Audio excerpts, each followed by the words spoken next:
Oi, eu sou a Brenda, esse é o Flash de Investimentos, onde eu converso com especialistas do time de investimento da Elos para saber como foi a rentabilidade dos nossos planos no último mês. Para começar, eu tô aqui com o Bruno e fala pra gente como que foi o cenário do mercado econômico em fevereiro. Oi, Brenda. Oi, pessoal. O mês ainda foi bem positivo, né? Principalmente para os ativos brasileiros, mês de fevereiro, mês mais curto, né? Mas é Uhum. principalmente pela Bolsa Brasileira tendo uma rentabilidade positiva, a apreciação do real frente ao dólar e os ganhos com os indicadores de renda fixa, ainda com juros elevados. Mas ainda assim trazendo uma volatilidade maior para o cenário futuro, justamente pela escalada das tensões globais, Sim. de conflitos e principalmente no Oriente Médio. Trazendo por essa perspectiva, né, destrinchando um pouco pelo cenário externo, os investidores continuam atentos à trajetória da inflação na política americana e nos países europeus, mas principalmente na política americana. O principal ponto relevante ocorreu justamente ali no final do mês de fevereiro, né, com a escalada das tensões entre Estados Unidos, Israel e Irã, tá ampliando a escalada de tensões e a percepção de risco global. Tá? Esse episódio acaba introduzindo um novo item de instabilidade, né, nos mercados financeiros, sobretudo pela possibilidade de interrupção de oferta de petróleo. Com o fechamento do Estreito de Hormuz, que é um principal item de ataque nesse conflito, a rota estratégica internacional para a movimentação de energia acaba sendo impactada. Então, caso esse risco se materialize, os efeitos potenciais incluem a permanência, a alta do preço do petróleo, então, consequentemente, a inflação ele acaba permanecendo mais alta por mais tempo nos Estados Unidos, tá? Consequentemente, as expectativas e as revisões de queda de juros acabam sendo prejudicadas tanto nos Estados Unidos quanto no Brasil. Apesar disso, apesar dos Estados Unidos não ter apresentado uma aceleração relevante na sua inflação ainda nesse mês de fevereiro, o mercado permaneceu sensível justamente por essas tensões. Então a gente teve todas as bolsas americanas tendo desempenho negativo. O destaque ali foi o Nasdaq, que teve um desempenho de menos 2,32%, uma queda de 2,32%, principalmente pela maior volatilidade das empresas ligadas ao tema de inteligência artificial.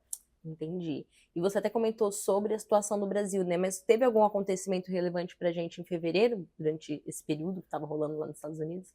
Sim, o principal ponto foi a bolsa, né? Para os mercados financeiros, aqui a gente teve uma bolsa bem positiva, com uma valorização de 4%, mais de 4%, Uhum. mesmo com uma correção no último pregão, que é justamente o reflexo tanto do IPCA 15, que veio acima das expectativas, então a perspectiva de inflação é justamente ali por conta da política monetária, né? A expectativa de controle da política monetária acabou sendo prejudicada ali, né? O IPCA 15 veio acima do mercado, eu tenho dado aqui, ele veio 0,84%, bem acima Uhum. das projeções que tinha no mercado, mas apesar disso tudo, em 12 meses ele desacelera para 4,10%.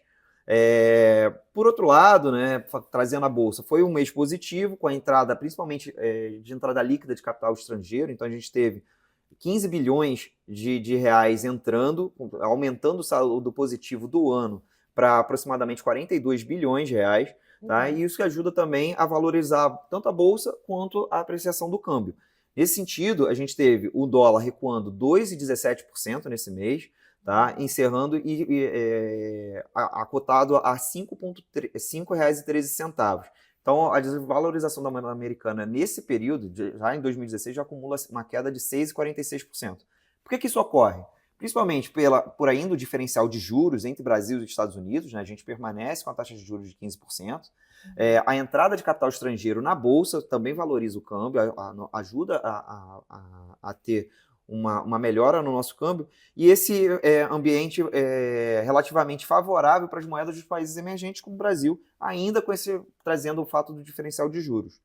Boa. Então, para a gente fechar, né, falando agora dos nossos fundos e planos, como que eles se comportaram nesse contexto geral?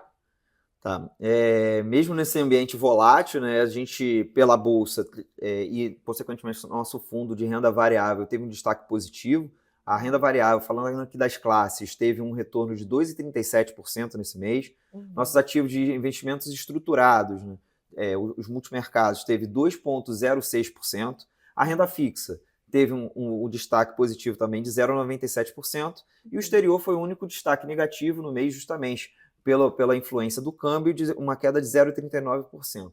Pela ótica dos planos, os planos BDs, a gente teve o BDCGTE com 0,83%, BD Eletrosul 0,65% e o BPDS com 0,74%.